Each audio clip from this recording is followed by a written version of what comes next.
ये आज एक अलग कहानी सुनते हैं, एक ऐसी कहानी जो हमें ले जाती है उस महान व्यक्ति के पास जिन्होंने इस गणतंत्र की नींव रखी। Bharat Ratna doctor B are Ambedkar, बाबा साहब। कल्पना कीजिए एक छोटे बच्चे की जो स्कूल के बाहर बैठकर पढ़ाई करता था क्योंकि उसे अंदर जाने की इजाजत नहीं थी, जो प्यास लगने पर भी पानी नहीं पी सकता था क्योंकि कोई उसे छूना नहीं चाहता था। ये बच्चा था भीमराव अम्बेडकर। उस समय कोई नहीं जानता था कि यही बच्चा आगे चलकर कोलंबिया यूनिवर्सिटी और लंदन स्कूल ऑफ इकोनॉमिक्स जैसी दुनिया की बेहतरीन यूनिवर्सिटी से पढ़ेगा। कोई नहीं जानता था कि यही बच्चा आगे चलकर दुनिया का सबसे बड़ा लिखित संविधान तैयार करेगा। बाबा साहेब की कहानी सिर्फ संघर्ष की कहानी नहीं है, ये एक असंभव को संभव बनाने की कहानी है। जब वे बड़ौदा में अकाउंटेंट जनरल के ऑफिस में काम करने गए तो सिर्फ 11 दिन में उन्हें छोड़ना पड़ा क्योंकि उनकी जाति के कारण कोई उन्हें घर किराए पर नहीं देता था। लेकिन इसी व्यक्ति ने बाद में संविधान सभा में खड़े होकर हर भारतीय के लिए समानता की लड़ाई लड़ी। बाबा साहेब के लिए गणतंत्र दिवस सिर्फ एक राष्ट्रीय अवकाश नहीं था, यह था करोड़ों लोगों के लिए समानता, स्वतंत्रता और भाईचारे के दरवाजे खुलने का दिन। उन्होंने कहा था कि संविधान केवल वकीलों का दस्तावेज नहीं है, यह जीवन जीने का एक माध्यम है। सोचिए, जब बाबा साहेब ने संविधान लिखा तो उन्होंने क्या सोचा होगा।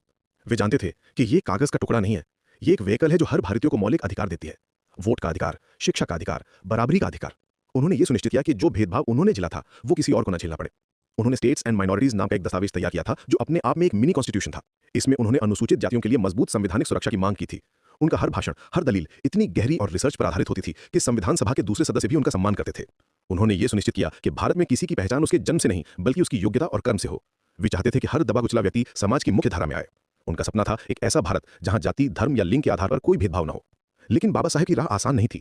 जब उन्होंने दलितों के लिए अलग निर्वाचक मंडल की मांग की तो गांधी जी ने आमरण अनशन शुरू कर दिया। अंततः 1932 में पूना पैक्ट के तहत बाबा साहेब को अलग निर्वाचक मंडल छोड़कर आरक्षित सीटों से समझौता करना पड़ा। लेकिन उन्होंने हार नहीं मानी। आज जब हम गणतंत्र दिवस मनाते हैं तो एक सवाल मन में आता है, क्या हम बाबा साहेब के सपनों का भारत बना पाए हैं? क्या हमारे देश में हर व्यक्ति को वो सम्मान मिल रहा है जिसका वो हकदार है?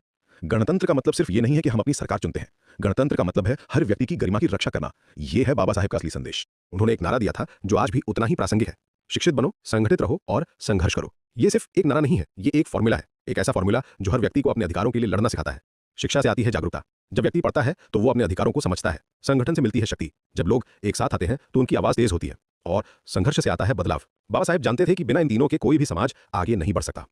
आज जब हम अपने संविधान की प्रस्तावना पढ़ते हैं तो हमें याद आता है कि हमने अपने आप को एक न्यायपूर्ण, स्वतंत्र, समान और भाईचारे वाला देश बनाने का वादा किया था। लेकिन क्या हमने इस वादे को पूरा किया है? हर गली में, हर शहर में, हर गांव में अभी भी ऐसे लोग हैं जो न्याय का इंतजार कर रहे हैं, जो सिर्फ इंसान होने का सम्मान चाहते हैं। बाबा साहेब ने जिस भारत का सपना देखा था वो अभी भी अधूरा है। बाबा साहेब का संविधान हमें यह अधिकार देता है कि हम इन सभी के लिए आवाज उठाएं। यह हमारी जिम्मेदारी है कि हम उनके सपनों को साकार करें। हम ये याद रखें कि संविधान केवल एक किताब नहीं है, यह हमारे जीवन जीने का तरीका है।